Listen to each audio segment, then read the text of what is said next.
Hi everyone, this is Michael of michaeltabaradi.com, and in today's video, I'm going to be talking about the differences between search engine optimizable friendly posts and pay-per-click advertising.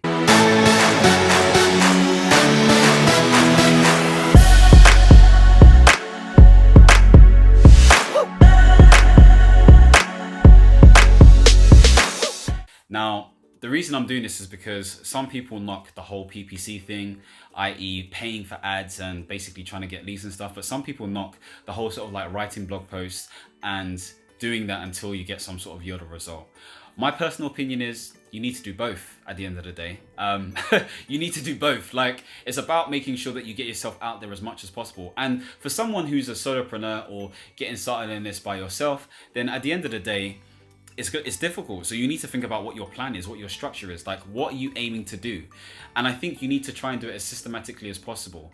Make sure if you've set up your website, you've set it up properly, you understand that you set up the right sort of menu structure and you know what sort of post you're doing. Go through the keyword research from the beginning and think about what type of post you're doing in order to make sure you're targeting in the right way. Because I think you need to have something on your website.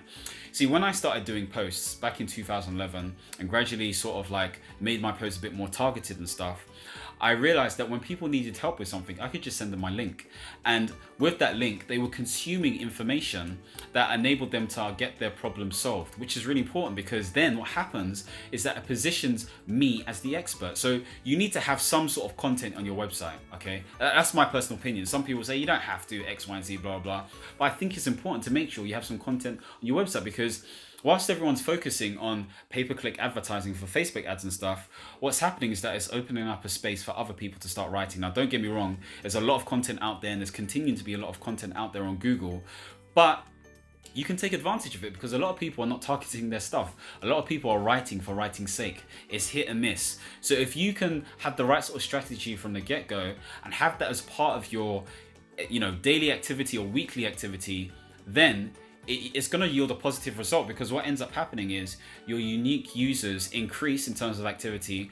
You get more and more people coming to your website for the specific keyword phrases, for searchable keyword phrases, and they're more likely to want to inquire about what it is that you do, okay? Now, of course, that's not controllable because I agree from a pay-per-click point of view, paid ads is very good.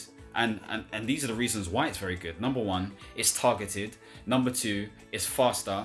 And number three, you can yield results very quickly, which is basically what I just said. The reason why some people don't do it is because of money, okay? It's because they may not have the money. And that's fair enough. And they may not even have the education. But I think the education thing is, I don't want to say it's an excuse, but what I can say is that that's not something that should let you get in the way because we have YouTube right now. Everything's out there for free. And if you don't want to use YouTube videos for free, then just, actually book for a course or an event that can teach you how to do Facebook advertising or something else. Now, the reason why I say you need to do both is because let's say, for example, you've set up your website, okay? You've got some content on there and you've got your funnel in place. So you've got your landing page, your thank you page. Maybe if you're a bit more sophisticated, you got your one-time offer in there as well. Then if you are creating an ad, you can use the data that's been picked up from the post that you developed on your website and target those sorts of people who you think are likely to read, watch, and listen to what it is that you're trying to actually express.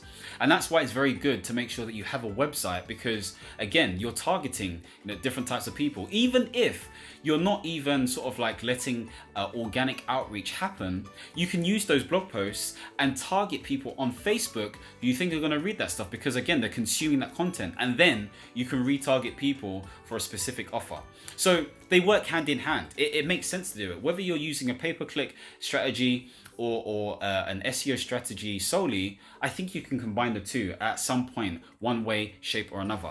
And it's the same thing with Instagram as well. If you've got an Instagram account and you're getting loads of likes, but you don't really have, a website, then if you've got quality sort of people coming to your website, to your Instagram page, liking it, commenting, and engaging with it, you can use that for targeting as well. You can use that for targeting people on Facebook and or Instagram. So again, the quality of your leads improves. So you have to start thinking about how you can use all of these things in tandem, how you can use all of these things together to create the right sort of attraction. Because I think the ideal scenario would be if you would produce content on a regular basis on your website because you own that, but you also periodically or continuously produce some sort of Facebook ad campaign that draws people into your sort of like free offer, and then at the back end via email you can then sell to them that way, but making sure you provide as much useful content as possible before you even get to the point of selling. So hopefully that makes sense. Don't disregard writing, videos, and podcasts. I think they're very important, and I think more and more people are basically basing people's expertise on how much content they produce, how much quality content they produce, and that quality of that content is basically defined upon the fact that it's searchable, two, there's social proof around it, three, it helps them solve their problems, and I think there's a fourth one, but I can't really think of it right now. But the point being made is that positions you as the expert because they found you and you've helped them with their problem. So better than just doing a Facebook ad and, I don't know, talking about your story or whatever. Don't get me wrong, that works. That still works, do you know what I mean? But I think if you're consistently doing something, then that proves to people that you're that person.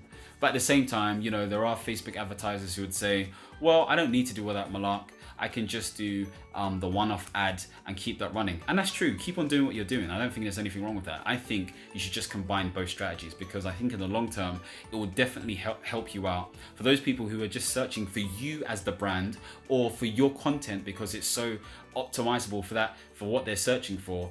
But if you're putting in that pay-per-click strategy again, then you're just killing it. Why not just own it? Okay. Don't get overwhelmed. Just think about how you want to break it down.